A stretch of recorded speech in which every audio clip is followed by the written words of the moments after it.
সবচেয়ে বড় দালাল রবীন্দ্রনাথ ঠাকুর।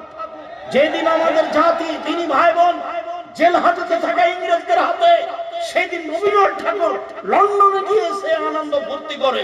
সেই ঠাকুর দিন রাত বলে, ওমা তোমার আকাশ, ওমা তোমার বাতাস, ও কালিমা তোমার আকাশ, ও কালিমা তোমার বাতাস, এই স্লোগান রবি ঠাকুর দেয়। আর তার গান আমাদের ছেলে মেয়েরা বলে। শুনুন, ছেলে মেয়েকে জন্মের পরেই মুশরিক বানাচ্ছেন। আপনার চলে, আমার চলে না। আমি এটা কোনো সময় চাইনি।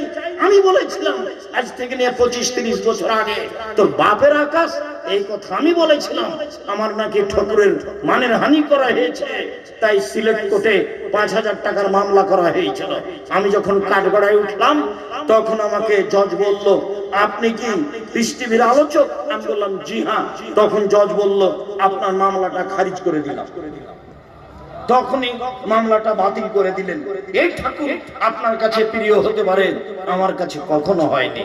ও বাঙালিদের শত্রু, ও মুসলমানের শত্রু, ও ঢাকা বিশ্ববিদ্যালয়ের শত্রু, ও সারা দেশের মানুষকে দিন রাত মুশরিক বানাচ্ছে। ও বলছে, ও কালিমা তোমার আকাশ, ও কালিমা তোমার বাতাস। আমি এটা বলতে পারি না। আপনার ছেলে মেয়ে কিভাবে বলছে? আমি বলেছি 1971 সাল থেকে নিয়ে এখন পর্যন্ত এই দেশে কোন শিক্ষিত মানুষ শিক্ষামন্ত্রী হয়েছে এটা আমার জানা নাই। আমার মনে বড়